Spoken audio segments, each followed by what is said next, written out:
Before we get started, I've got a question. I got a question that I'm dying to know.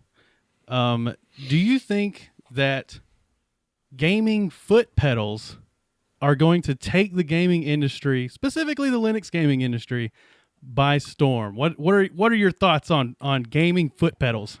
I didn't know they existed. I saw your little comment up there at the top of the show notes, and I was like, "What gaming foot pedals? Like, yeah, for maybe like a racing game or something." But I've never even considered it. Yeah. So apparently this is a new thing. I just saw it today myself, and I've seen my fair share of like gimmicky gaming products, but I don't know that I can take a foot pedal seriously. So it's not a foot pedal like you would see for like a racing game. It is like a foot pedal that has like, it's got like a little touch sensitive area for like the palm of your foot, I guess. What?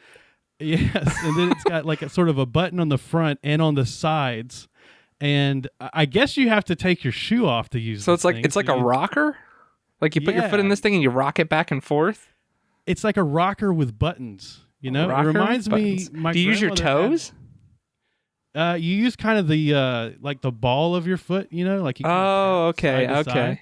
right. What I guess you could use it as like forward and back buttons on your browser. You could always just tap your foot to go back. Oh my gosh, that's great. But this is apparently released by MSI, and it's Really? like $600. What? Yeah, $600 gaming foot pedal, and so yeah, you gotta take your shoe off, use your sock with it, and it's supposed to be used in conjunction with your mouse and keyboard. So it's just like a little bit of an extra like twitch mechanism, you know. Huh. So I think maybe that's the idea. I'm sure it doesn't work on Linux. You don't think anybody? It's MSI, man. Maybe it does. I don't know. Well, I take that back. I had some chipset trouble with my MSI motherboard whenever it first was released. So I don't think Linux is their first priority. So maybe the foot pedal is. We have to wait until they get some open source. Peripherals are always like the last to get Linux support. It's like, oh yeah, that mouse, yeah, whatever. Don't worry about it. That foot pedal, what's that? We don't need Linux for that. The first time I had a fancy mouse, like a gaming mouse on Linux. You had to like program like every individual button. Yep. It couldn't just like figure it out. You know, you had to like use a special program and tell it what every single button That's what did. mine is right now. Yep. Oh, really? What mouse do you have right now? It's a Corsair Scimitar. It's got like the 12 buttons on the side for your thumb and all that. And basically it has like 3 profiles in the mouse. So I did that all on Windows and then I got rid of Windows. See, I want to look it up, but I've got to look up how to spell scimitar first and then pull it up. So I just remember it as Scimitar. Yeah, this it's MMO mouse. They even have they say it's an optical MOBA MMO mouse. Yeah, it's super nice. Like I love this thing. And it didn't work. It doesn't work like automatically, or is it just the macros that you need the special? The macros you need to set up. Like it doesn't even work. The buttons like 1, 2, 3, 4, 5 on the side. They don't even work as 1, 2, 3, 4. You actually have to set them up as 1, 2, 3, 4. They're actually set to nothing when you get it. That's pretty wild. Yeah. I have a what is this mouse? I bought this when I worked at Best Buy with my Best Buy employee discount. This is a Razer Naga, and it's the Razer MMO mouse with the 12 buttons on the side, and I don't do anything. It just works out of the box. That's nice. Well, see, what I do is I just set all the buttons as 1 through the plus on your keyboard, and then I just turn all my games to that, set all the settings to that, so then I don't have to worry about the mouse at all. I just set the games to that, and it's done. Well, I don't know. So I guess maybe if Corsair hasn't gotten their act together, I doubt MSI has. So I'll be waiting to order my foot switch. I remember there was there's one positive thing I could say about the foot pedal thing is it could be used for like accessibility reasons. Yeah, like I can totally see that. It could give you some extra functionality there, but otherwise, I think it's just a gimmick. I think the idea is that, you know how like when you're playing a game and you're like really into it, you might like twitch your foot to the side or something like that. I think that this is supposed to give you that extra edge. You know what I mean? Yeah, I don't think it's gonna work for me.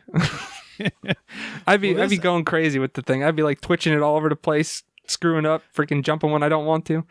I have a buddy of mine like years ago. The same guy I told the story about the LAN party friend I had. It was that guy. He had this device that he strapped around his head. he ordered this thing online. It was like $200, and he strapped this like sensor headband thing around your head, and then it plugs in USB to your PC, and supposedly and you tell it like what game it had, like settings for like specific games, and so like you set it for Counter-Strike or whatever, right? And it supposedly it would read your like thoughts. I don't know, like your brow, like it would like sense where your brow is. Like if you're angry, it would like, I don't know. If your brow's lower, it knows that you're angry, so it's like it turns up your mouse speed or something. What? No, it was supposedly reacting. It was supposedly reacting like to like real twitchy games. Oh so like my if gosh. you like twitch to shoot at somebody in an FPS, supposedly like that little bit of like brain functionality, that little twitch that you do, it was supposed to help you like fire faster, and it was just to give you that like 0.5% edge over the other guy that didn't have the strap around his forehead, and it was it was totally bogus. Like it was. I could totally tell that would be bogus. First off, the drivers for that must be a nightmare. Like a medical science team has to come to your house and set it up. It's basically.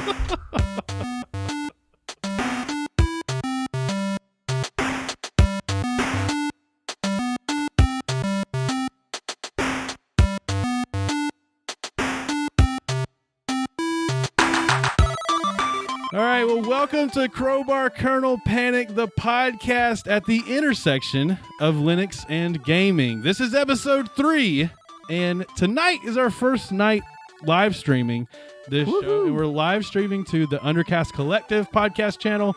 We'll also have the edited version of the episode will be on the the Crowbar Kernel Panic YouTube channel. So definitely check both those channels out. And if you want to, 7 o'clock 2 weeks from now, Friday 2 weeks from now, we should be doing another show, live right here. As long as this goes well, as long as everything doesn't crash and burn, I think we'll make it. I think we'll be fine. Although we did almost crash and burn because on Mintcast we're trying out Arch distributions, and so my desktop is running Arch, by the way. And right before the show, I decided that's the best time. The best time to install updates is whenever you already have OBS open and you've got all of your layout set. That's the perfect time. Definitely the perfect updates. time. Yeah. So crashing and burning is definitely a possibility in this episode, but if we do that and you want to send us some feedback about how angry you are that the show crashed and burned, we don't have a show email yet, but you can email me at bo@mintcast.org.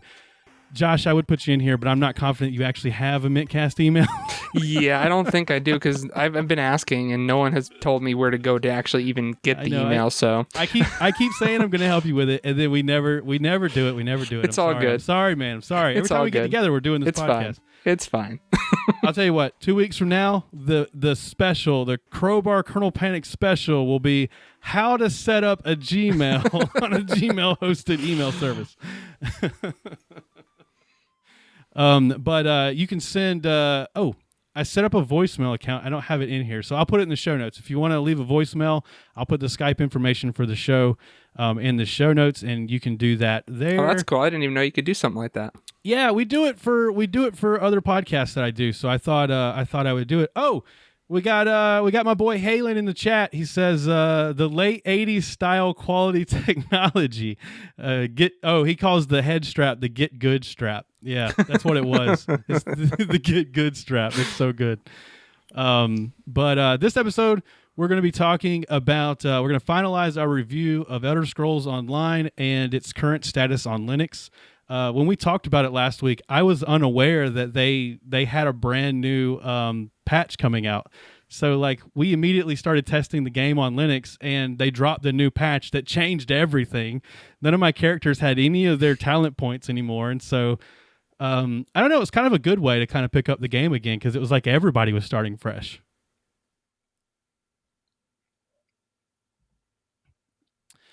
All right. Did I lose you? You there? No, you're good. You're good. Okay. All right. So first up, let's go into our wanderings. How's your week been, Josh? How have you been lately? Well, I've been pretty good. Basically doing the same things I've been doing all winter, vegging out because I don't have any work because I work landscaping and winter is not conducive to landscaping. So oh yeah, that's true. That'll be starting in probably like a week or two. So I worked my father my stepfather, who's no longer my stepfather. My parents got divorced. He's nobody to me now, but at the time he was my stepfather, and he had a brick mason company. And I spent summers working with him, laying bricks, and it was like terrible, worst job. Like I could never do that again. And then that's even worse than landscaping. Yeah, dude, it was awful. I used to just have to like move piles of bricks from like one side of the site to the other. Yeah, and then they'd lay down the line to do the next wall. And sure enough, I'd have to move that pile of bricks again. Mm-hmm. And I'd be like, "Come on, guys! Like, let's just plan. Let's plan ahead. I don't want to do get a this plan twice." here." But I used to like pray for cold weather and rain. I knew I wasn't getting paid, but I also didn't want to go to work. So that's the problem with the landscaping is when it rains, I have to do all the stuff that I can't get done when we're actually working. So it doesn't end. Never ends. Yeah, I've been kind of like doing two jobs right now because I'm transitioning from one role to another, and then my replacement comes in a couple weeks, so I'll be training somebody. So yeah, it's been a pain to say the least. But I tried out a game this week. Last Epic. I've never heard of this one. Last Epoch. Epoch. That's what I say. Yeah, I was saying epic. But I knew that it wasn't spelled like epic. So right. I was like holding out the O, but it's Last Epoch apparently. But it's an action RPG. It's the company that makes it is actually they've released it. There's a Linux version of the game. And so that was one of the reasons I wanted to try it out. I find it I'm pulling it up over here. So the company that puts it out, let's see, they should have it's the 11th Hour Games. And right now the game is $34.99 on Steam. It's early access, and I really like the game a lot. Like it's an ARPG. It's really similar to what you see with it's like sort of Diablo's the most famous one, but it's similar to Path of Exile, those types of games. All right. I was going to ask what an ARPG exactly is. Yeah, well, it's like it's action RPG, and okay. Action, that's what it stands for. Okay. Going in the dungeons, killing stuff, getting gold, and getting loot, and then you just you keep doing that over and over again until you get better loot, do harder dungeons, and it's just that endless cycle. Yeah, I'm seeing it here. It's basically like Diablo, like you said. Yeah, pretty cool. I like the graphics of this. Yeah, actually. It looks really, really good. The weird thing of the game is though, like whenever you log into the game, it's got the character creation screen, mm-hmm. and the graphics. Let me tell you what happened. So I bought the game and I was like $35. Like this seems like a ton, but they're a Linux publisher. They made it available for Linux. I want to support that, so I'm gonna pick the game up, try it out, and so I was willing to kind of pay a little bit more of a premium. Like $35, I think, is a little high for an ARPG. And it's even worse in this case because currently this game is only solo. You can't actually play multiplayer yet. Now it's in their development cycle. So this game is like new. Yeah. Oh wow. I didn't realize it was new. Okay. Yeah. Completely early access. And, its development cycle, it's nice because they're really public about like what they're doing. They have their like kind of milestones and stuff posted here on their phases is what they call it. They have all their phases posted here on Steam, and they show you where they're at in the phase. They have certain highlights for I guess what they're working on. You know what's more important than other items, and they have multiplayer testing in phase 3, which is the next one to come out supposedly February 18th. So we'll see that when it gets here. I think the game, once it has multiplayer, will be a whole lot more valuable than it is today. Wait, January, February. Wait, no, wait. Oh, they're behind? I don't know. It doesn't have multiplayer, I'll tell you that.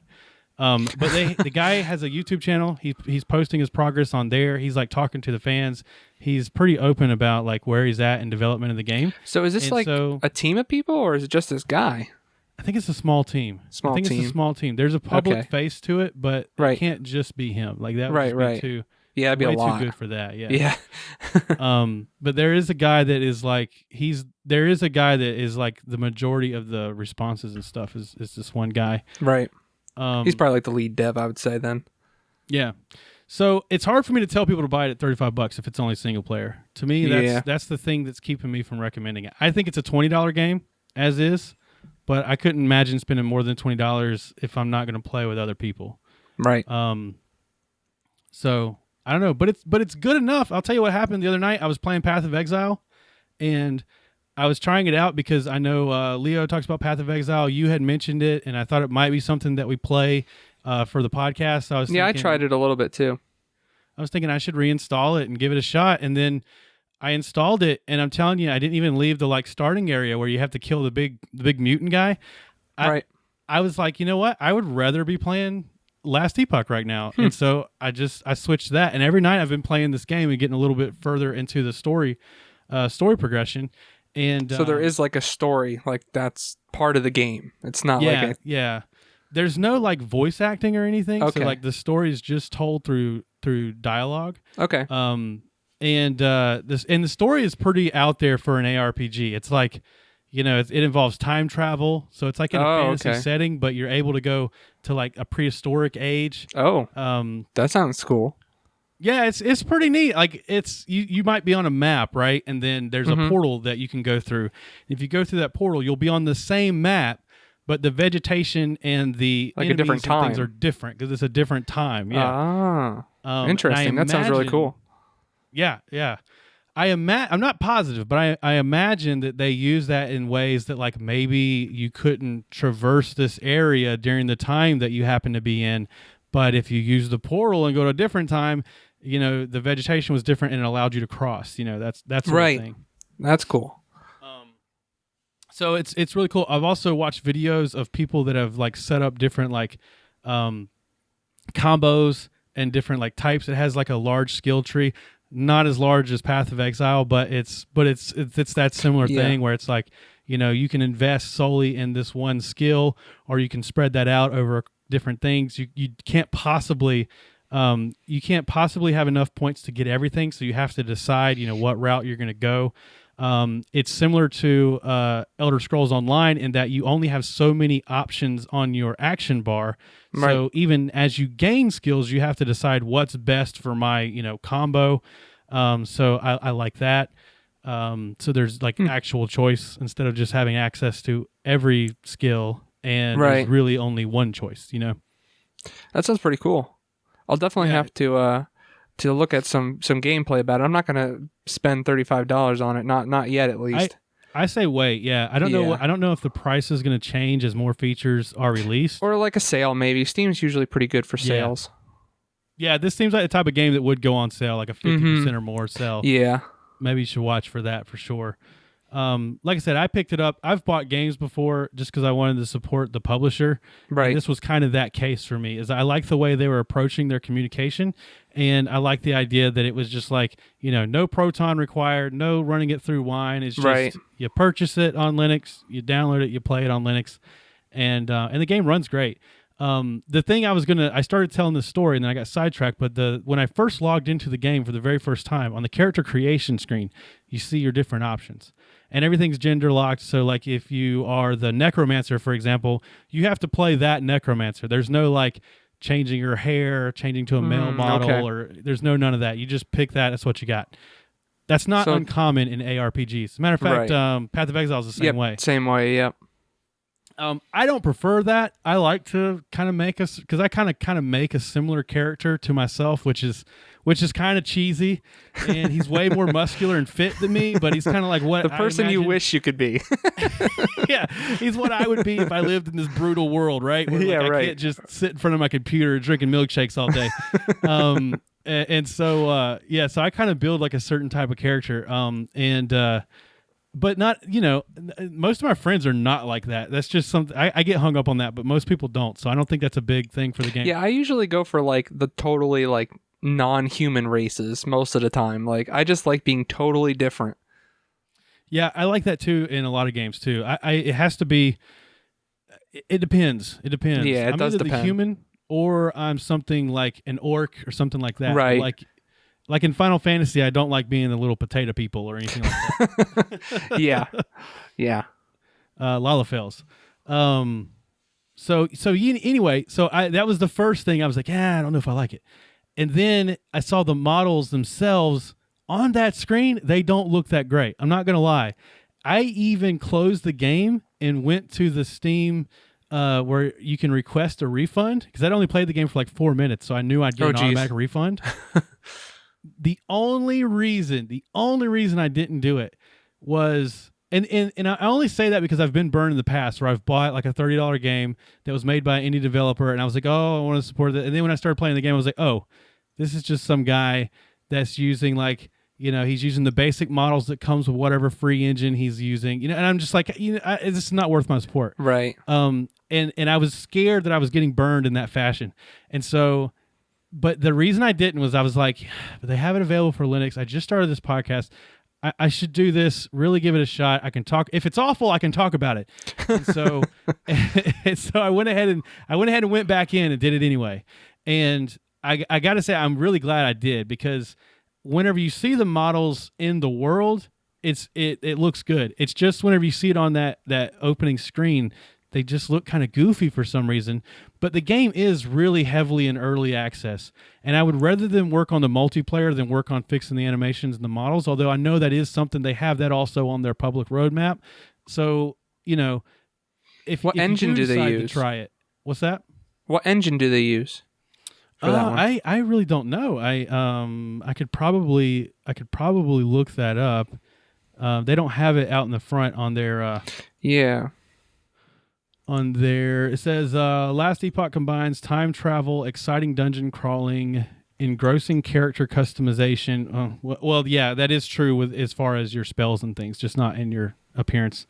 And endless replayability to create. That's true too. Is I already want to try a necromancer.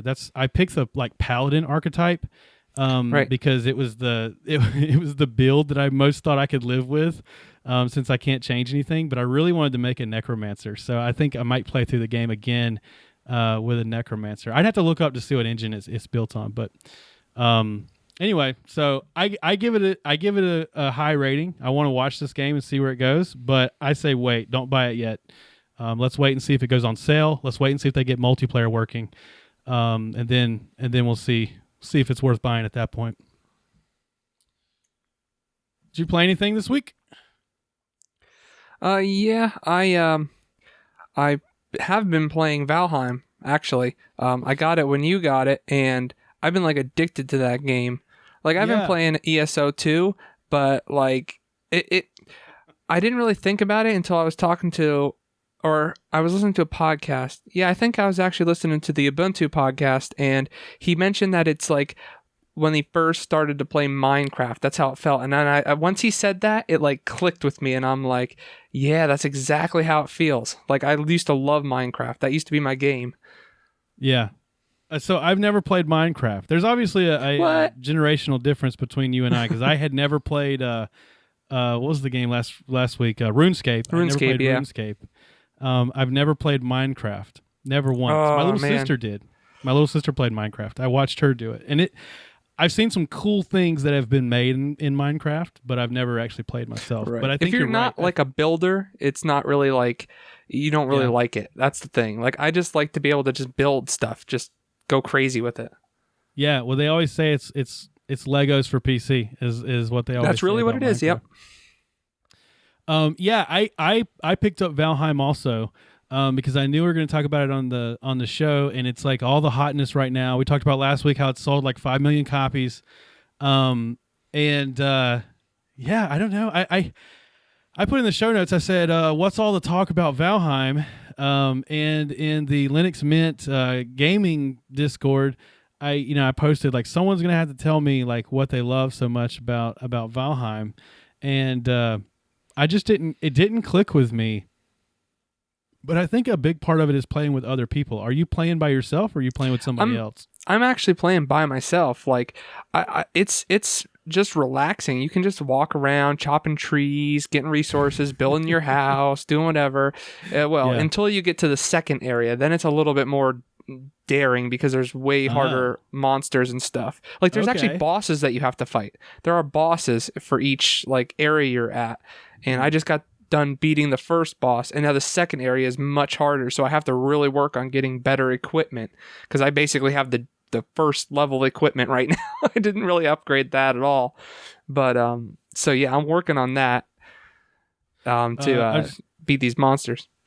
Game Master 114 says the Unity engine. I think he's talking about the last epoch. Okay, yeah, that makes sense. That's what I would think. I think Valheim's the same engine.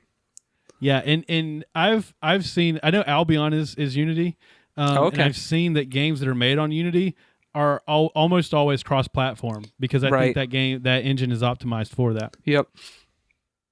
Yeah. So my experience with Valheim, I bought it. I logged in on the character. I knew it was a game where you stood up your own server or you joined a server, and so I stood up my own server on my PC, and because I kind of thought that it was like a PvP kind of game. So like if I joined somebody's server, they would just all come gank me, right? But I was wrong about that. It's not. It's very PvE focused, even when you play with other people.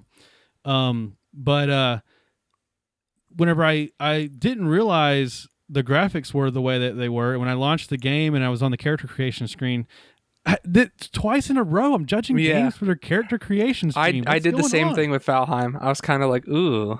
Yeah, I even like looked up like pictures of the game and videos and things to make sure that it wasn't just because I knew I was playing on Linux. I was like, maybe I've got some weird settings turned on. Right. Like I'm running on the lowest graphics because it couldn't figure out what kind of graphics I've had that happen. I've had that happen on Linux before. So. Oh yeah, that's a real common thing. Like if it thinks a lot of times you'll launch a game and it'll be like, hey, I don't think your graphics card can handle this, and it's like, nah, bruh. Yep. It can. Trust me. You click that button like, I got this. But after the game launches and you're in the world, it's all about atmosphere. The music's really soothing. Like the particle, like it has a really good physics and particle when effects. You like chop down a tree and it falls on another tree, it'll break the branches off the tree and possibly even knock the tree down. And if you're in that path, it'll kill you. Yeah, exactly. I was gonna say it'll fall on you and kill you if you don't move out the way. Yeah. So it won me over once I started playing. Like, as far as the mood of it, I was no longer bothered by the low res graphics. It's designed that way. It feels on purpose. It's kind of like a little bit better graphics Minecraft. That's what it is. Yeah. Like, I think it's a lot better than Minecraft. Oh yeah, a whole lot better. Yeah. But what I mean is like it's better graphics, but it's the same thing as Minecraft, kind of. There's a game I talked about on Mintcast one time called Graven. Okay. And it was kind of the same thing where it had these low resolution pixelated graphics, but it was designed to be run on a high end gaming system, and so it took advantage of the sort of the sound density and the atmospheric, moody, nature of sound, and it took advantage of lighting and particle effects, and everything. It was very stylized in that way, but it didn't feel like, oh, they're trying to make a cheap game. It felt like this is very on purpose. Graven's another really good game. It's not out yet. It's on my wish list, and when it comes out, we will definitely be talking about that a lot. Cool. I'll have to check it out. I never heard of it. I'm already obsessed with it, and like you can't even play it yet. but yeah. So I like you. I found the game. I found Valheim very soothing, and like it was. I could see just like kind of getting lost and just kind of like if you get to the place where there's like a lake, you can just sit by the lake. There's a key that you press and you can sit like on the ground like Indian style, and you can just look out at the lake as the sun's going down, and it's just like you could just relax yourself right there. It's like you're right there with it. So should Valheim be our next game for next month? I think so. Well, I mean, unless you wanted to do Albion, because we did decide we might do that, but we could do Valheim because I like Valheim a lot. We had talked about Albion. I don't think now's the time for Albion for me. With just like with many MMOs, you kind of binge and purge. I did my binge, and now I'm on the purge cycle for Albion. I'm kind of bored with it. I think I'm on the same way, and I'm just like I got to the point where I got past the initial like training area, and now I'm just like, what do I do? Like I'm gathering resources, but I don't really know how to get further. Like, is there a getting further, or is it just like you're here and you can just go wherever you want and do whatever you want?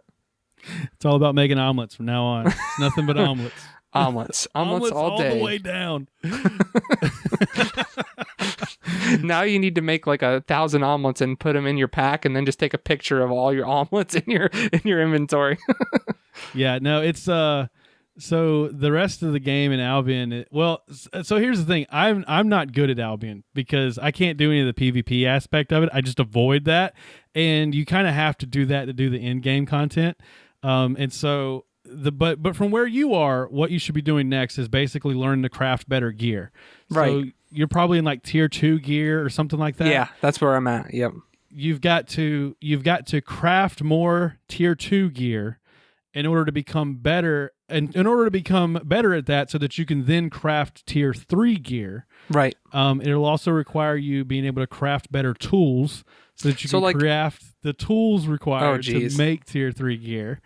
And then when you make the gear, you can't wear it unless you've killed enough things wearing tier 2 gear. So that's the treadmill. Okay, now that makes sense to me. Like I had no idea how to progress. Now I understand how you progress in this game. Like I watched YouTube videos, I read guides, and none of them made sense to me. That made more sense to me than all of it.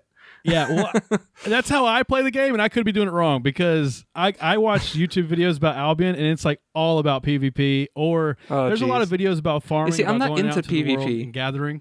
Yeah.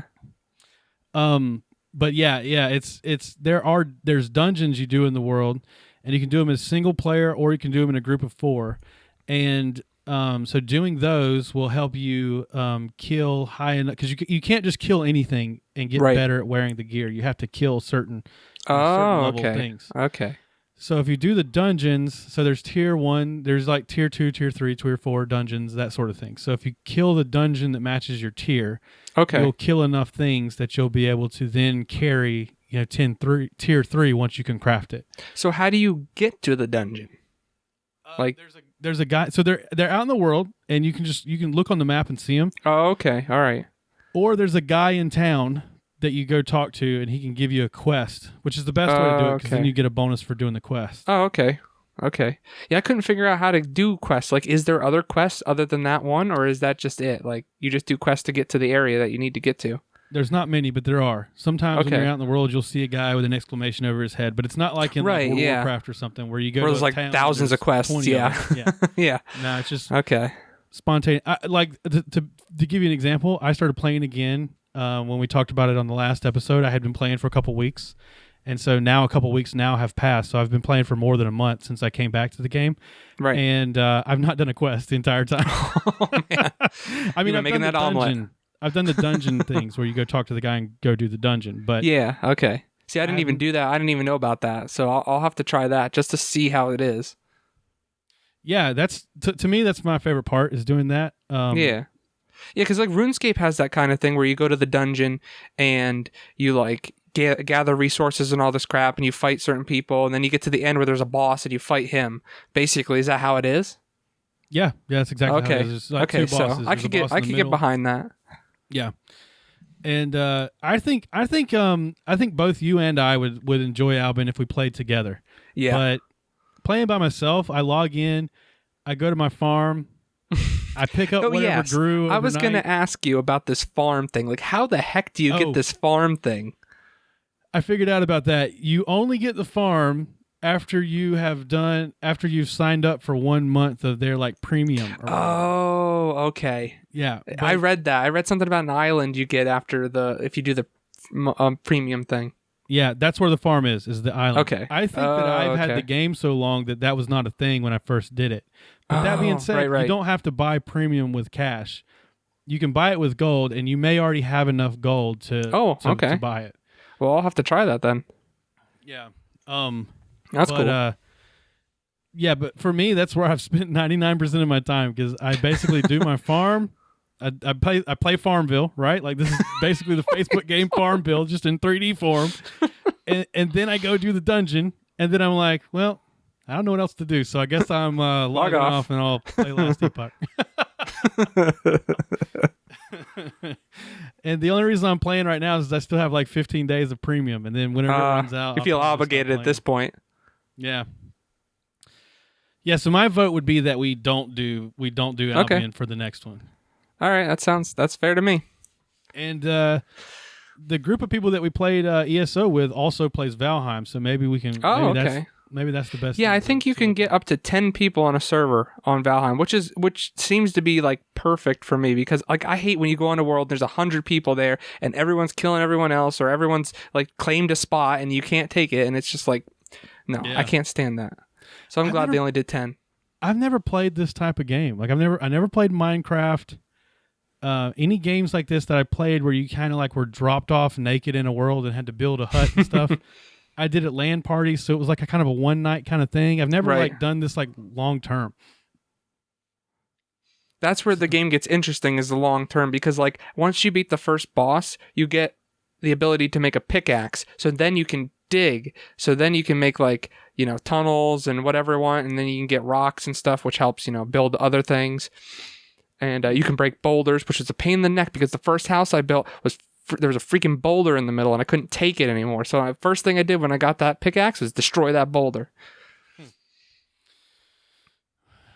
Yeah, I had a beehive in my house and I couldn't figure out how to get it out. And so I just said, you know what? Burn it with fire. I'll find another house. I tried to light a fire in there and then it wouldn't leave. I don't know if I didn't light it in the right place or something. Yes, don't light a fire in a house with no door. You will suffocate. Yeah. It seems like good advice. I didn't realize that was a mechanic of the game, and then I learned the hard way. It's like my game starts going red, and like my health bar is going down. Like, what is going on? And then I realized the game's getting foggier and foggier, and I realized the smoke's building in my house. I like put my dude to sleep the first time I played the game, and I played for like an hour or two, and then once I got the bed made and everything, I put him to sleep, and I've not logged in yet, so my guy's still sleeping. He's gonna be well rested. Yeah, sleep is your friend in that game. Get you through the night of death. All right. I gotta learn more about it. I think we've got. I want to find. You seem to know why you like it, so I got to find out why people are obsessed with this game. And so I will show you the ways. Good idea. I think this is a good idea. So do you want to get in the news, or what else you've been doing this week that you want to talk about? Yeah. Well, I've been kind of distro hopping, half because of Mintcast and going to Endeavor, and half because I really, really want to use OpenSUSE Tumbleweed. I love that distro, and I couldn't make it work on my system with NVIDIA graphics. So it worked, but like every time there's a kernel update, the driver doesn't work for NVIDIA, so you have to roll back because OpenSUSE uses ButterFS, which you can roll back easily. And you have to just wait there until NVIDIA updates it for the kernel, and then you can update your system, and then it'll work. So I'm like, I can't stand that. I need to log in, update my system, and have it be fine when I reboot. So, but I did try games with it, and it was definitely not as good performance as Linux Mint. Like it was close, but it wasn't there. There were still some glitches. There were still some like stuttering a little bit. But you have to install that game mode that Ubuntu has pre-installed, because that fixes a lot of glitching and stuff like that, but it still didn't fix it totally on OpenSUSE Tumbleweed. So it seems to me like, I don't know that I've ever heard anyone talk about using OpenSUSE for gaming. That doesn't seem to be like what they're kind of tailored for. I mean, the only time I ever really hear about SUSE Linux is in like an enterprise world. You're like one of the only people I know that like uses OpenSUSE like as their desktop. I mean, I know people do, but as far as like I guess the people I hang out with, it's not common. Right. Well, I just like it because it uses ButterFS, and I love ButterFS so much because it's so easy to use and to roll back and to keep your data safe and all that stuff. And like if your disk is messed up at all, it'll tell you immediately. Like you'll know before it totally dies, so you can save your data. So that's really why I use it for the most part. I mean, I use Mint otherwise, but I still use ButterFS under that. So. Well, that's what I was going to say is you could still use ButterFS just in a different, like, is there any reason you specifically want to use ButterFS with OpenSUSE? Well, the reason why I use it on my laptops is because I have Intel graphics, and that then the newer kernels get better, fixes for all that kind of stuff for the graphics and stuff, because it's built into the kernel. That's the only reason why I like it on there. Like if I had a AMD graphics card, I probably would be on OpenSUSE Tumbleweed pretty much all the time. Yeah. I need to learn more about OpenSUSE. I know that like you use Zipper instead of AppYum or Pacman. Zippered up. That's what you got to do. I don't know any. So I need to kind of do a crash course actually, because it's not that much different. Yeah. Well, I probably just need to specifically do a crash course in Zipper, and then I probably will be fine as far as everything else. Right. But I have to do a presentation where I have to talk about like different environments that are used in a corporate world, and that's the one that I'm not really that aware of is the SUSE one. So I'm gonna have to learn more about it pretty soon. I might send you some questions actually. Okay. Like I said, you're like the person I know that uses it the most out of everybody. Just remember, YAST is the lifeblood of OpenSUSE. Yeah. So what is YAST? Is that a package manager? No, it's like everything. It's literally like the KDE settings of everything. You can do like Samba shares with it. You can do NFT, whatever shares with it. You can set up like all the software goes through it. It's like a software center as well. There's so many things. Like I can't even describe. I haven't even touched like half the things that it does. Like I mean. So it's more of like an OS manipulator, or it does all the under the hood stuff that you do in the terminal on like Ubuntu and Fedora, but it does it in the GUI, which is super nice for certain things. The only problem I have with it is they don't have everything full featured, so some things you have to do partially in the GUI and partially in the terminal, but usually it's very few things in the terminal. That's pretty interesting. You might be all right. Any gamers out there on OpenSUSE, write in and let us know. I've got to know if this is like if I just don't know many people other than Josh, or if this is really not as common as I think it is. That's really cool. I've done we talked about it at the opening of the show. I did the switch for Mintcast. I'm going to talk about that more when we go there. But from a gaming perspective, the thing I like about running an Arch-based distro for gaming is just that like you get like bleeding edge, like graphics drivers and kernel. I think OpenSUSE Tumbleweed is just as good as Arch as far as bleeding edge stuff. I mean, I'm getting more updates on OpenSUSE Tumbleweed than I am on Endeavor. Like more. Oh yeah, Endeavor is not a rolling release, right? Or is it's rolling. It's basically Arch, but with a few extras. Okay. Okay, so the you said OpenSUSE Tumbleweed. Tumbleweed is their rolling. That's rolling, the rolling distro. It's like bleeding edge. Like I mean, I had the newest Linux kernel before Endeavor had it. Gotcha. So yeah, so you get that same advantage. So yeah, I don't know. Maybe there is a reason to use OpenSUSE Tumbleweed. I would not advise it if you're going to use Nvidia unless you don't mind not upgrading for up to like 2 weeks. So why do you think it was so different than something like Arch? Like if you got the latest Nvidia driver. Well, it shouldn't be any different. I would imagine Arch would be the same way if you updated the kernel and NVIDIA didn't have the right driver for it yet, like the graphics driver. Unless Arch gets the graphics driver updated in their system first before OpenSUSE does. Like maybe they take a week to test it, maybe. I don't know. My understand, I could be wrong, but my understanding is they just put it out there. And if you decide to upgrade to it, you're on your own. That's kind of the way I think, but I could be wrong about that. I don't know. Because like I couldn't have even went to NVIDIA's site and downloaded it, installed it because they didn't even have it out yet. Like it wasn't even on their site yet. So I had to wait till they updated it. They just did it like last week, but I just said forget it. I'm not gonna deal with that every time the kernel updates. Yeah.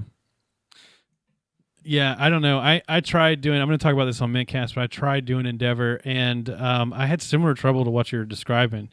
It didn't seem to run my graphics card correctly. Yeah. I had like crazy resolution and stuff, and I never got to the point to even test the game. And I ultimately just decided in the past, whenever I've just installed Arch, you know, and I follow like either the wiki or a tutorial. I've never had to do any of the extraneous stuff to get my graphics drivers to work.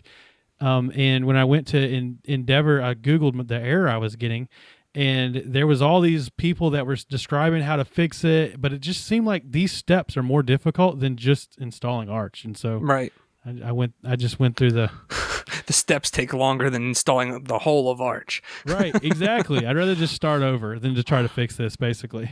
Oh man. But let's do some news. I'm trying to make sure we stay on track because last time we like recorded an entire episode and then we were like, crap, we haven't talked about Elder Scrolls yet. Yeah, let's keep moving. And I know this next one was actually what I wanted to be the meat of the show. But we've talked about so much more. But so it'll be fine. We'll come back to do ESO a different day if we have to.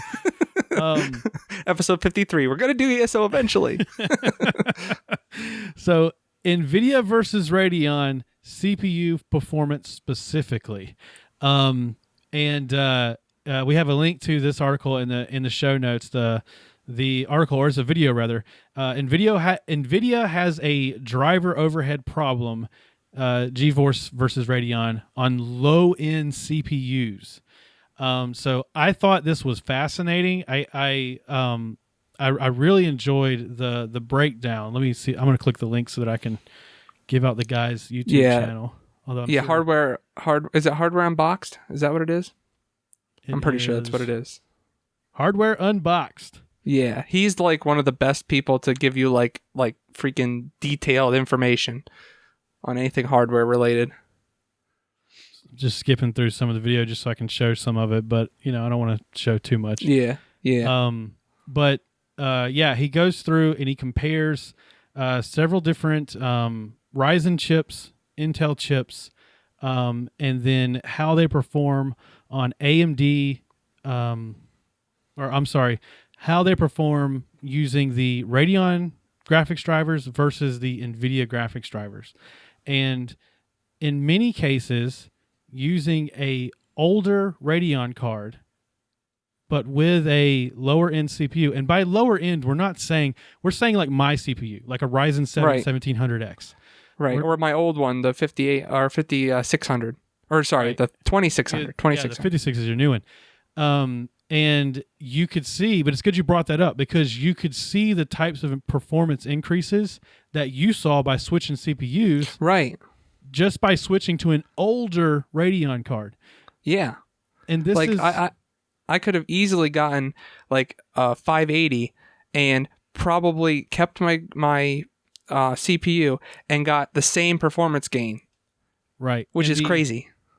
The hypothesis is that because the NVIDIA drivers are just so CPU intense, that on games that utilize the CPU over the graphics card, you're neglecting so much of your CPU performance that it outweighs your fancy, expensive NVIDIA card.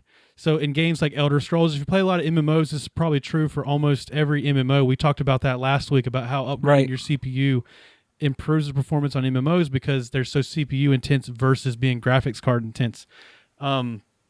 So it's just really interesting. I have a few questions about it I wanted to ask you on the air. How similar do you think, because all his testing I'm sure is on Windows.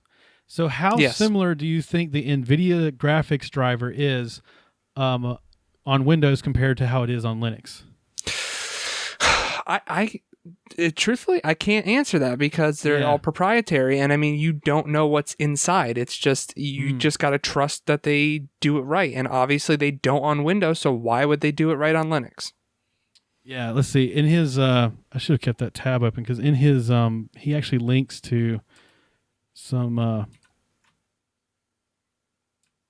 See if I could easily open it with Control-Shift-T, but it didn't give it to me. Yeah, it's tough to say. I mean, my hypothesis, my best guess would be that it would be similar.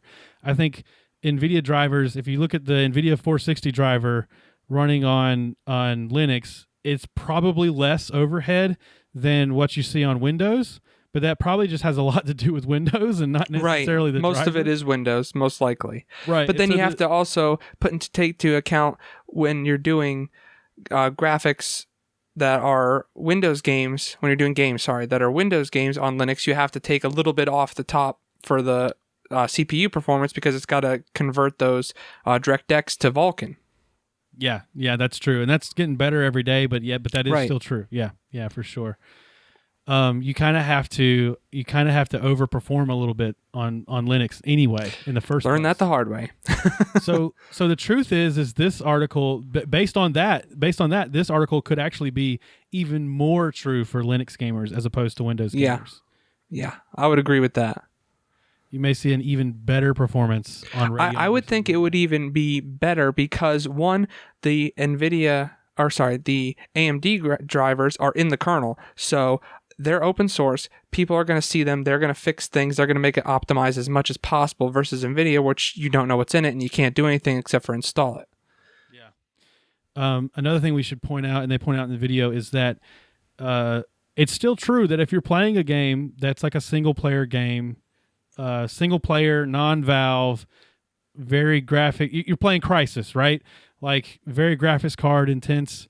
It's going to use your fancy graphics card. You're going to have better performance there. This is only in scenarios where a lot of Valve games are CPU heavy versus graphics card heavy, and a lot of MMOs. And so it's games like that are utilizing your CPU more than they are your GPU.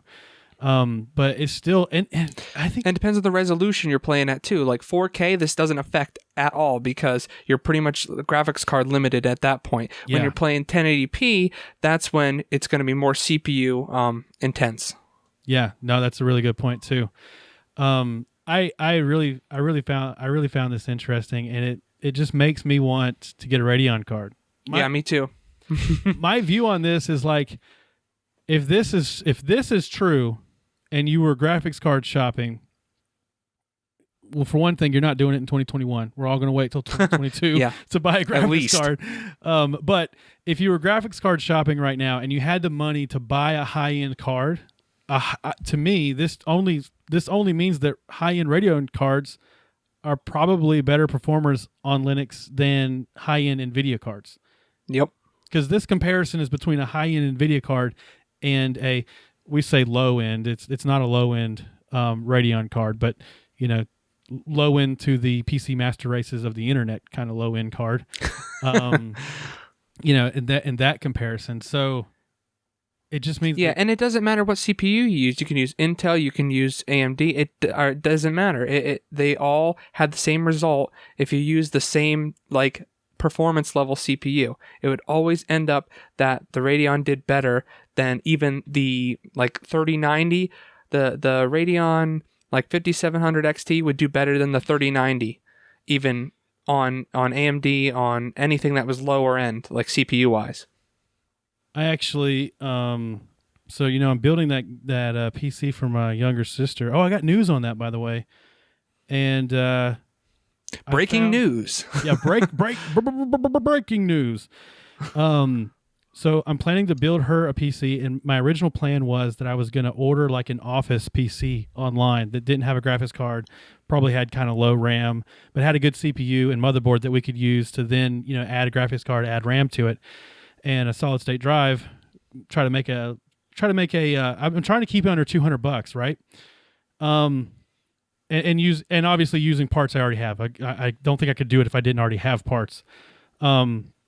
But the card that I have actually is a Radeon card. This is some card I think it was in my wife's computer a long time ago.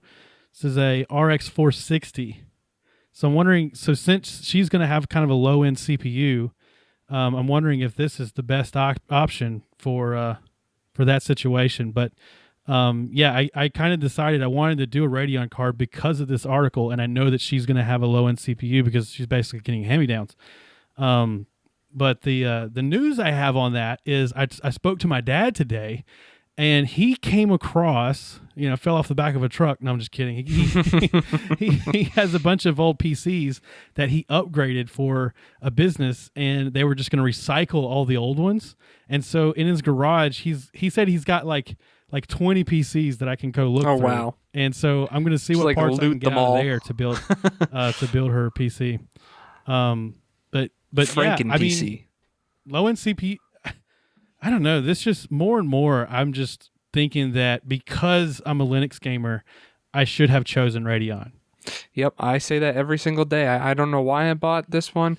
I was a Windows gamer for a long time, and Nvidia was the bee's knees, as the kids don't say anymore, in gaming, and I just always stuck to Nvidia, and now I'm definitely regretting it, especially after that video. I'm like blown away. I'm just blown away.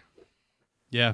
So my next card, just like you were saying, like back in the day, you were Intel Nvidia. That's if you weren't Intel Nvidia, it's because you got a really good deal on something else. That's just what gaming was in the 2000s. And so that's why I built what I have now, because I didn't build it in 2000, but I've just carried that philosophy for the rest of my life. I've built Nvidia, Intel, and I switched to Radeon. This Radeon chip's the first AMD chip I've ever bought myself, and I love it. The Ryzen. I think the new mindset is Radeon. Is Ryzen. Sorry. Ryzen, yeah, okay. The Ryzen chip I have now is the first one I've ever bought myself, or the first AMD chip I've ever bought myself, and I don't think I'll ever. Well, technology changes. There could come a time. I don't want to say you can never say never as far as going back. But for the foreseeable future, I will be buying Ryzen, and I think that this article and just the performance I've seen from other people we know. Leo has a fancy Radeon card. Yep. I think I've got to switch to Radeon also, the next card I buy, which I'm not due for an upgrade for a little while until the prices drop. So yeah, definitely. Yeah. But anyway, it's really interesting. I definitely, if you enjoy this type of like numbers deep dive kind of stuff, comparing different cards, different CPUs, and going against the conventional wisdom of the highest model number is always the best, then I definitely say jump into this article and let's see. I had a few other. I wanted to touch point on a story that we did last week. I'm going to blow through these next ones. All right. That's fine. I wanted to touch point base on a story we did last episode where the Nvidia cards were being intentionally underperformed for crypto mining. That has already been hacked, and they already have unlocked it. Surprise! So that they can do full surprise! Which was inevitable. It was only Ethereum anyway, so what was the point? Yeah. They had to know that was going to happen. They had to know it was going to happen. I think they're even saying that now, they can not only unlock it, but, they can overclock it, so like, they're... Yeah.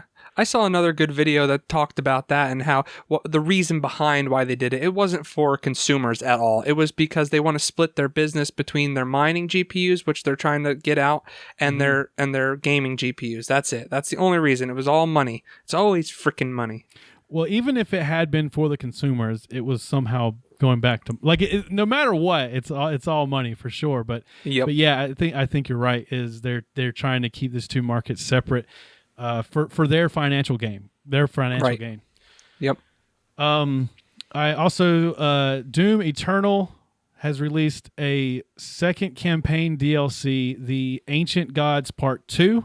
I point this out because Doom, whenever Proton first came out, was like the first game that was like available on Proton. Oh wow! Okay. So it has a pretty solid legacy, and I again a game I bought that I was just like, hey, I want to support that they're doing this, and so I'm gonna buy it. And I played like 15 minutes of it, and I need to actually play it someday. I need to try it out someday. It looks cool. I've never actually played it either, but it looks cool. I've never gotten into that kind of game before.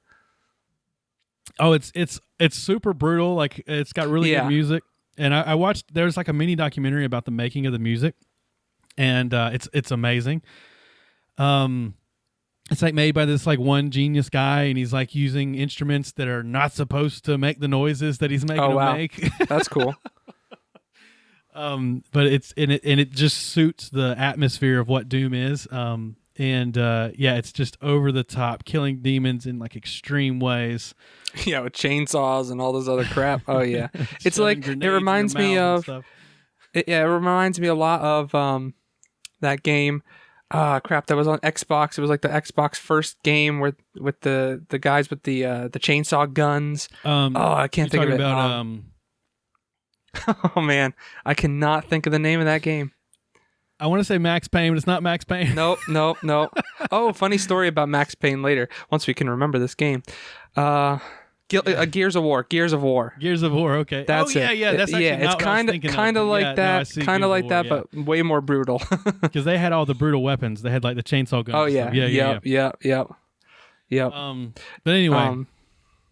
So I guess. I just wanted a quick funny story about Max Payne. Yeah. So I was helping Mike get his gaming going, and he wanted to play Max Payne actually, which is funny. He mentioned. Oh wow, really? Yeah, and I was trying to help him, and I'm like telling him, okay, do this.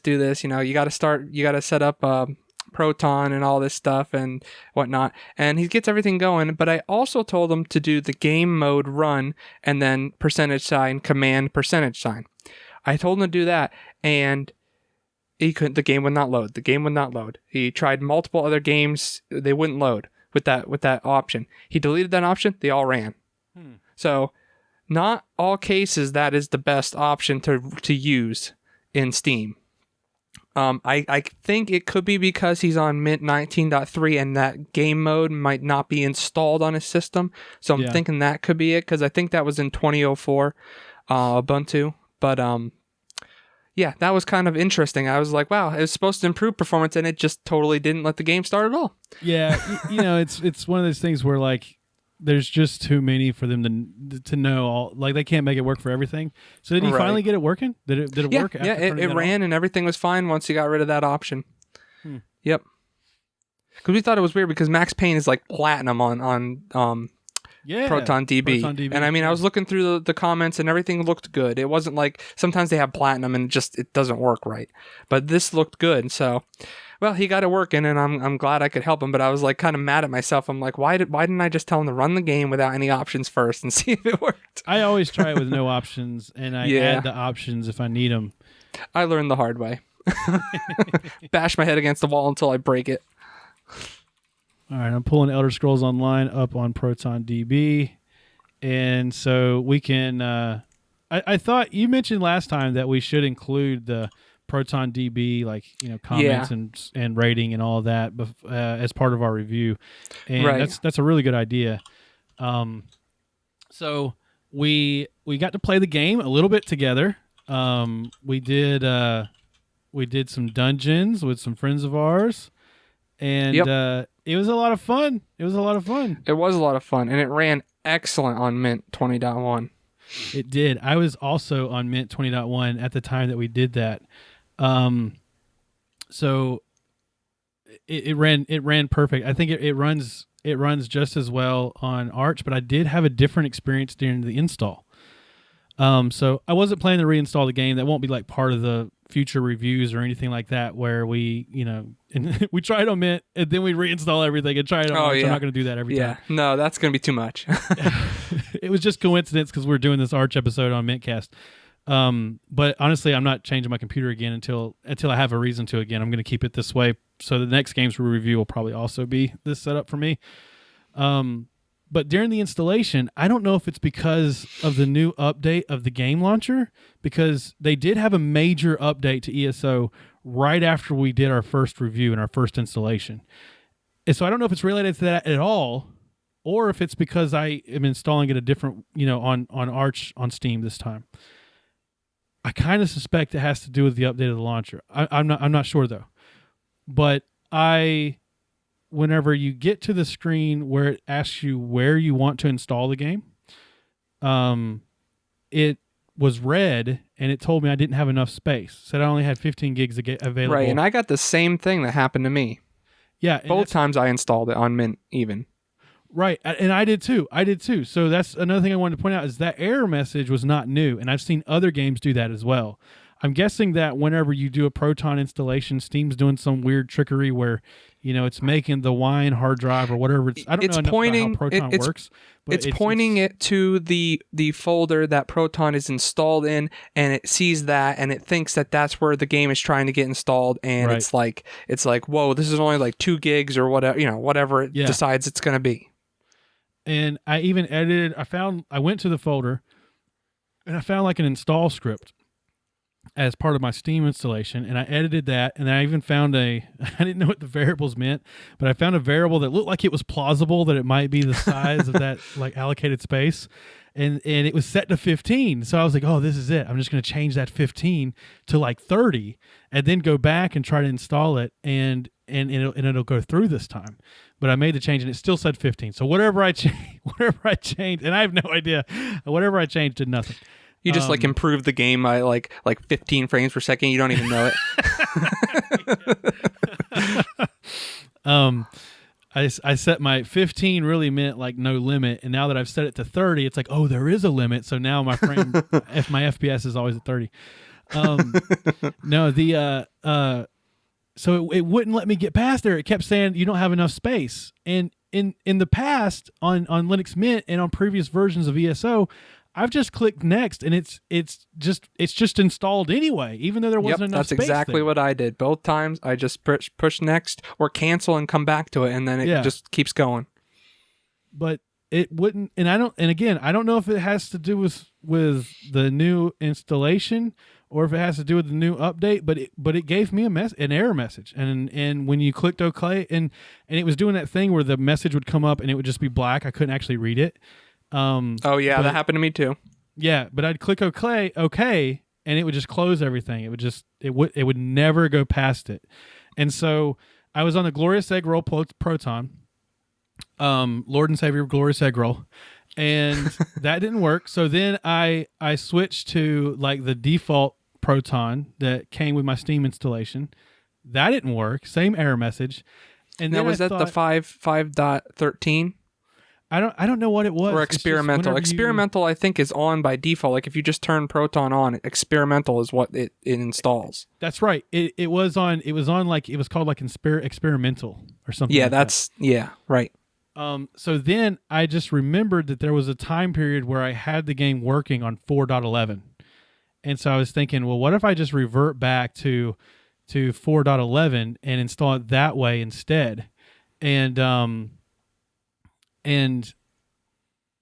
it worked. 4.11-13. I just went and looked at it. I'm having flashbacks to Windows compatibility. Yeah, exactly. And so I switched it to that, and then when it went to that screen where it said I only had 15 gigs, this time it showed my whole hard drive. It said I had like 750 gigs available, and the game installed fine. Yeah, that never happened for me. I didn't try going back, but it always said like 15 gigs, and you need like 30 some or whatever. Yeah, like 27, I think. 27, yeah. The only reason I know that is because I was trying to change that number. Right. And so it installed, but then the game wouldn't launch on 4.11.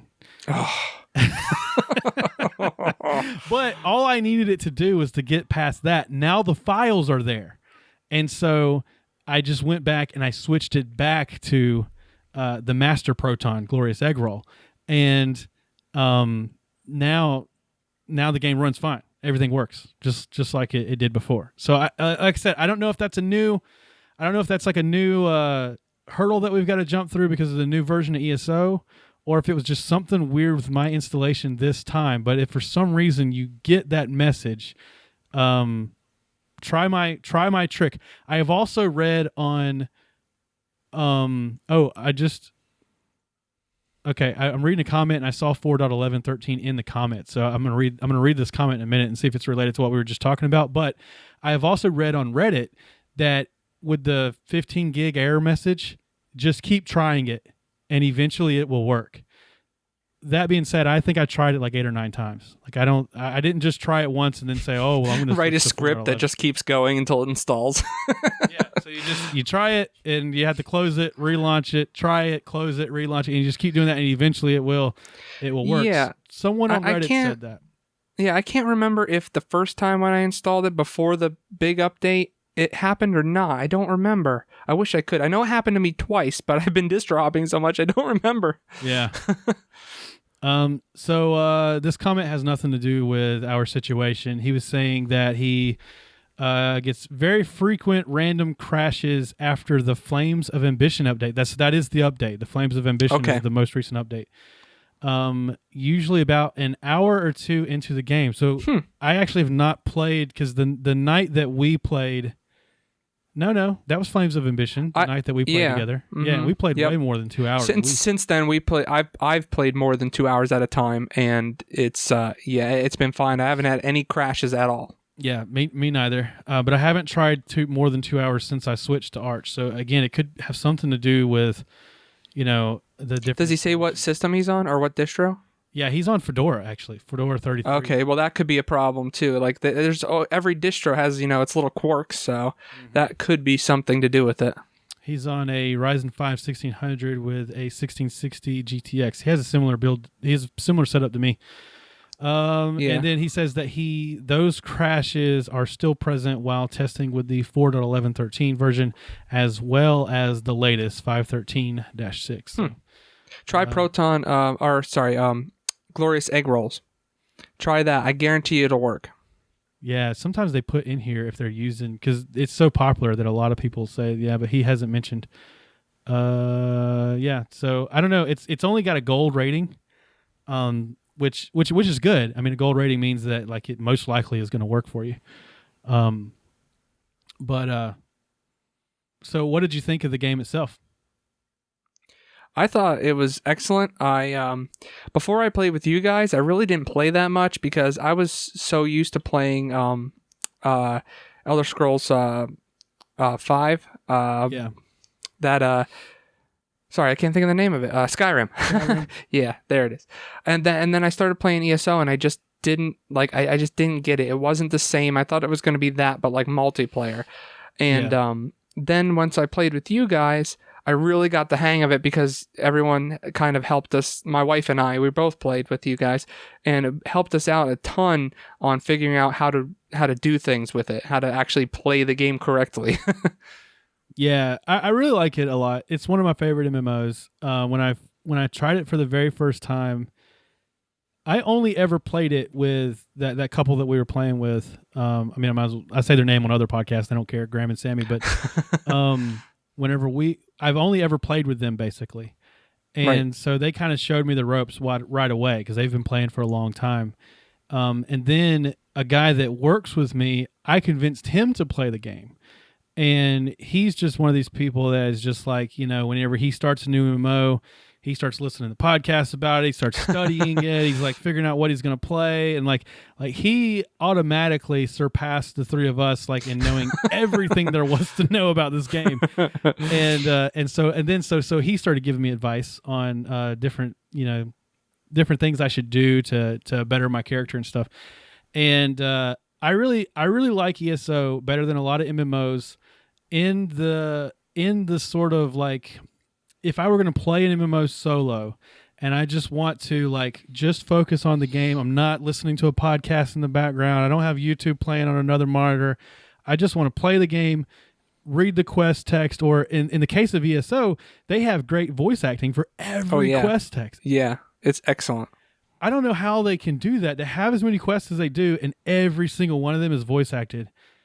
That in itself is pretty astonishing. I don't know how they do that, but as far as like a game that I can just quest and enjoy that, this is one of the only MMOs that's that way for me. For me, MMOs is all about, all right, I don't care about any of the storyline. I don't care about any of the quests. I'm just burning through all this so that I can get the gear, so that I can get to end game and we can raid, right? But ESO is like, it's like reading a book. I'm like, oh, I want to, I'm going through the chapters of this story and playing it solo. Right, because there is a pretty good story, even for the main quest line. Yeah, every race like has like a nice, backstory that you learn about. Each little town in ESO like has a little story going on. It's the way old World of Warcraft felt to me, where you'd go to a town and you learn about this lore here. That they've kind of lost that magic a little bit. Maybe it's just because we all know the old lore of WoW now, and ESO is just, I don't know that world as much. But it's really nice digging into all that and kind of taking that game kind of slow. Now, whenever you do get to end game, the end game is fun too, because basically there's daily quests that you pick up, and they will give you a quest to go do a dungeon, and then that dungeon will give you a currency to buy a chest that you have a chance of getting the gear, and that's where my friend comes in, where he does all this research on, like, well, here's what you need to, here's the ones you need to run in order to try to get the right chest, to get the right shoulders and headpiece and all this kind of stuff. But it's different than, they have that sort of mechanic in World of Warcraft and in other MMOs, but it's different because in other MMOs, you have access to every spell at all times. And so what happens is every single frost mage, and unless you're not playing the game right, you are doing the exact same thing as every other frost mage who is also doing what you're doing, because they all went on YouTube and they looked up how to do it. Yeah. Whereas in a game where you only have like 5 buttons on your action bar, but yet you have access to 100 abilities. It's not really 100, but you have access to 60 abilities. You've got to decide the way you want to play a frost mage, or in this game it would be a sorcerer, but you've got to decide how you want to do that. And so there is actual choice as opposed to just the illusion of choice. And I think that is what ESO does well, better than most other MMOs. And I've been a huge Elder Scrolls fan for a long time. And I like the whole lore aspect of it. Like, basically Elder Scrolls is set 1,000 years before Skyrim. So you're getting all this backstory to all this stuff from Skyrim, from Morrowind, from Oblivion. And it's really cool to learn all of this stuff. And it's like, oh yeah, that makes sense now, because I learned this in Morrowind, or I learned this in Oblivion, and now it makes sense why that happened. And that was what was fun for me initially when I started playing. It was just kind of learning all about how things used to be. Yeah, that's really interesting. So I knew that about the game, but I didn't play enough of Skyrim to know the story of Skyrim. So I don't actually have that perspective. I'm playing it as if this is the first time I've ever played through the story. Right. So that's really interesting. And you can do it either way, really. I mean, because it's 1,000 years before, so you can do all this and then play Morrowind, Oblivion, and Skyrim, and then you'd be like, okay, now that makes sense. What I heard back in ESO. Right. No, that's the opposite way. That's a really good point. The game's enjoyable from either perspective. Absolutely. I mean, I just started playing ESO just kind of as an MMO nut, and I didn't know that I didn't care about the storyline at all. But I'm all about storyline. No matter what game I play, the storyline has to be good, or else I will just drop it. Unless, of course, it's like Valheim, where you can kind of craft stuff and make your own thing. That's a different story. But like, if it's like a AAA game and it wants to tell you a story, it needs to be a good story. Yeah. I'm with you on single player games, but on MMO games, I don't really care. I usually don't follow the story that much. I really like Final Fantasy 14. I like their story. That's another MMO that has a good story. Only it's almost too focused on story. But anyway, I'm sure we'll do that game eventually. It's not a free-to-play That's probably game, why though, I so. don't like Albion as much, because there's not like a story, I guess you could say. Albion is a sandbox MMO, so it's similar to what you're saying about Valheim, where it's like you kind of make the story. This world is whatever you make it. Right. Right. But one thing that I disliked about, and I never noticed it because I've always played ESO with 3 other people, so it just worked out perfectly. But the fact that we had trouble finding things to do whenever we had a 5th or 6th person online. Right, yeah. That was a big problem. Yeah, and there are things to do, but not kind of at the gear. We were all at different levels. So that's another thing to point out is this game syncs a lot. So you and your wife had just started the game. Y'all were very low level, like sub 20 or something. Yeah, oh yeah, definitely. Sub 10 probably, I think, actually. It was pretty... Yeah, we didn't play much before you guys helped us. We're max level, and we're in what they call CP levels. They have champion point level. This is another part of the end game that's interesting to compare to other MMOs. And we were still able to do content with you. We're still able to do dungeons with you because everything in the dungeon kind of syncs to our levels. And I'm not sure exactly how the mechanics of that work. I have no idea. Yeah, I'm not sure. Different games kind of do it different ways, but it's pretty seamless. Like it didn't feel like I was doing low level dungeons or anything like that. They felt easier because they weren't, and it didn't feel like I couldn't do anything. You're right. I felt like I was actually damaging the person, not just like throwing a fireball at it and being like, "Oops, I hit you." Yeah, that's so they do it really well. And the champion points thing. So the way the end game works is after you reach level 50, you still gain levels after that, but they're called champion points, and they give you a point system that you can spend to improve the skills on your character. But the most interesting thing about this is that is account bound. So whenever I make it, so my DK in ESO. A Dragon Knight is champion, and I don't remember, but he's like champion points like 200 or something. I'm not super far into champion points, but the big milestone is 160. I think it's 160. Whenever gear drops in the dungeon, if you loot something that you killed and you're level 18, it's going to drop level 18 gear. If I loot that same thing, it's going to drop level 50. And then CP 160, because 160 is the cap as far as gear that drops. And so whenever you're playing the game, you want to get to 50, and then once you get to 50, you want to get to 160 as soon as possible. So that way when gear drops for you, it's at its highest point that it'll ever be. But your CP still increases. And so if I log into the game right now and I create a new character, it'll be a level 1, but it'll be CP 200. So it gets my account-bound champion points. Oh, that's cool. See, I didn't even know that about it. Yeah, so my level 1 will actually be stronger than yours because I have those points that I can spend to make his skills better. That's cool. Yeah. Okay. And so it's good because... That makes me want to play right now. Get my level up. Yeah, I'm enjoying talking about this. It's good because one of the things about early MMOs is that you'd make a character, you'd go through all this grind, you'd do this thing, and then if you ever wanted to make an alternate character, it was like you really didn't get any... Right. There was no benefit for making that first character. You were starting completely over. You're starting out from nothing. Yeah. Right. And then there's Final Fantasy 14 has a system where you basically... Oh, and this is kind of like Albion. Whatever character you make, that's your character. And you can play every class you want to. You could be anything you want to in both of those games. It's just a matter of changing the gear that you're wearing. And the difference between Albion and that, or it's actually similar because you still have to level up. In Albion, if you switch from like a sword and shield to a staff, you still have to know how to make better and better gear for the that cloth. Class. Yeah. Okay. Gotcha. In Final Fantasy, it's you've played the game. You've done all the starting quests, all the storyline quests, and then you decide, I want to make a different class. I think I want to make a healer. Well, you go talk to whoever you got to talk to. They give you the quest to go become a healer. You just become a healer. But you're a level 1 healer when you put on that gear versus when you switch back to your tank gear, you're max level. The problem with that scenario is you've already done all the story quests.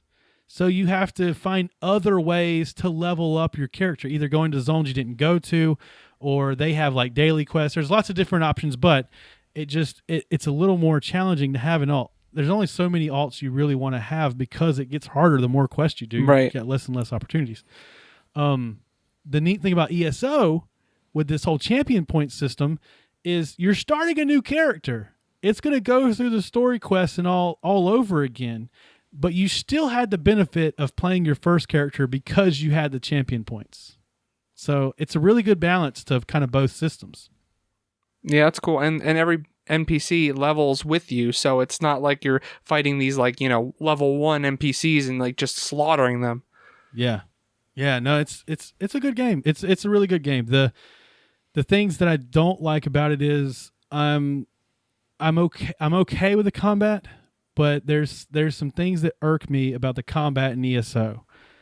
As a tank, I don't like the fact that I can't like single target aggro something. Things aggro together. Right. Yeah, this is also a problem in Final Fantasy. This is why I actually don't tank in Final Fantasy. I'd rather tank in a game like World of Warcraft, but second to that would be tanking in a game like ESO. But whenever I try to pull one thing in a room, no matter how you do it, no matter what you do, the other things that are kind of invisibly attached to that will also pull. There's no way to avoid it. It just is. The game is designed that way. And so that's annoying as a tank, because part of my strategy in other games was to, try to pick something off and then go around a corner, force it to come to me, and then, we kill it. And then I go back and pick something else, force it around a corner and kill it. You can't do that in pretty much in either Final Fantasy or in this game. You just kind of have to just run in and then just try your best to pull Leroy Jenkins. Yeah. Now, just straight in. That being said, in ESO, it is more forgiving also, though. In ESO, the grouping everything together and making sure they're all killed and the death ball in the center of the room, it's not as important. People, if someone gets aggro, they're not going to instantly die or anything like that. It's way more forgiving than a lot of other MMOs. But so that's something I find annoying, and I don't know. I like the tab targeting system as a caster, but I don't necessarily like it as melee. And so for me, it's more fun to play a melee character in a game like ESO versus playing a caster in a game like Final Fantasy or World of Warcraft. How did you feel about the combat? Sort of like, it's like a hybrid between tab target and hack and slash. Yeah, I actually don't even use the targeting system at all because I'm so used to regular RPGs that you just go at it. You basically just swing around. But what I like to do is I I created a new character and I based it around two-hand, not dual wield, two-hand, two hands on one sword, basically. Oh, yeah. Yeah. I get those confused, the dual wield and the two-handed. But anyway, I based it on that. And then what I do is I base all my skills on damaging all the targets around me. So I do the main damage to the person that I'm hitting specifically, but then I do some extra damage to everyone else. Mm-hmm. So I kind of always do that because I like to be able to damage everything around me and kind of keep it down while my wife, what she's playing with me, kind of picks them off as they're getting lower and lower depending on how, difficult the enemies are. Yeah. I've never played a healer in this game. Yeah, I'm not a good healer. I forget to heal people. I'll be like fighting and then it'll be like someone's dead. Oh well. Whoops. When I play healers, I feel the pressure. Like I do the opposite. Definitely. I completely focus on people's health bars and then I don't pay attention to mechanics. And I'm like, who is this person that just is constantly taking damage? And then I'm like, oh crap, that's me. Well, that's like me. Like I'll do the same thing. I'll either lose track of everyone or I'll just only focus on everyone and not help at all. And then everyone's dying anyway because you're not helping fight. Yeah, I also have a tendency to like way overheal. Like as soon as I see, because to me being a healer is like heal. Yeah, to me being a healer is like boring until it's not. Right. You know what I mean? It's like I'm not until doing anything, and then it's like, oh crap, we got to do everything. Yeah, I feel the same way. Yep, I agree with that. I usually like playing a tank in most games. I either like playing a glass cannon or a tank. Like I either like being the guy. What is a glass cannon? A glass cannon is it's a term for like you can't take any damage, but man, you pack a mean punch. So you're a glass cannon. I got you. So I got you. A mage in World of Warcraft. Someone attacks you, you're dead. But as long as you stay back and you attack, you're fine. Yeah, exactly. Gotcha. So yeah, I guess that finalizes our review of ESO. It runs very well on Linux, and the game is very good. Yeah. Should we do like scores? I hadn't thought about this. We're just thinking of this on the spot. Yeah, I actually didn't think about that either. That's a good point. Well, if we go off of Proton DB and where it says gold, I would personally give this a platinum rating because it just works. Every single distro I tried, it did just work. Now the performance wasn't as good as Mint on everything else, but it did just work. It installed and played. If you had a better system, like a better graphics card and everything than I have, it would probably be fine. You wouldn't even notice. But yeah, I would give it definitely platinum, like full on. You can play this, just enable Proton and you're good. And the only thing I would suggest is to get Glorious Egg Rolls Proton to help out the FPS just a little bit extra. I'm so going to email that guy and see if he'll come on the show. I can't figure out how to get in contact with him. I like his last video he did was 10 months ago, and the comments are like from that time. So I'm like, how the heck do you get in contact with this dude? Well, and you can't like bug report on GitHub or anything. I've actively tried to contact this dude, and I cannot find any resource. He is an enigma of the internet. Basically. All right. Well, we don't. What we should do is come up with a grading system. We'll retroactively do ESO on the next episode. But yeah, I think it would be good to grade them. But just overall, chef's kiss. Superb. ESO superb running on Linux. Definitely. All right. So have we settled? Next week, we're doing Valheim. Yep, that sounds good to me. All right. So the next show, let me look at the calendar real quick. So it'll be the 2nd. It'll be Friday, April 2nd. Okay. Right? Yep. Yeah. I mean, actually, you're right. I'm getting my vaccine on the day before, so I might have, okay. Well, we'll see. Nasty side effects or something. Like I got like an arm growing out of my head. Then maybe we'll have to pull Leo in on the next episode. Yeah, we should. We should. I wonder if he plays. Just in case. Play Valheim. I want to do an MMO episode and include Leo because I know he plays. Yeah, MMOs. I do too. Yeah. I definitely would like to do that. But I think it's good for us to alternate so that not like because I could do just an MMO podcast on Linux if I play them all. But I think it's good to alternate. So we're going from like an MMO to this kind of like world building. I don't know what you call this genre. I'm new to this. It's like Survivor world building. Like that's basically it's. I think it's specifically survival, but I would call it Survivor world building basically. All right. So so Valheim will be on the next episode. Between now and then, we're gonna have to play together. And if you want to join us in a game, I know there's a limitation to how many people we can have on a server, but join the Mintcast Discord and under Linux Gaming, send us a message there. Or send me an email, bo@mintcast.org, and we'll try our best to make that happen. There is a limit, but we'll try our best. We'll try our best to see if we can do that. And, or Bo can have a server, and I can have a server, and we can have 20 people instead of 10. That's true. But then we have to figure out how to divide people up. It would be like picking people before kickball or basketball. Or random, totally random.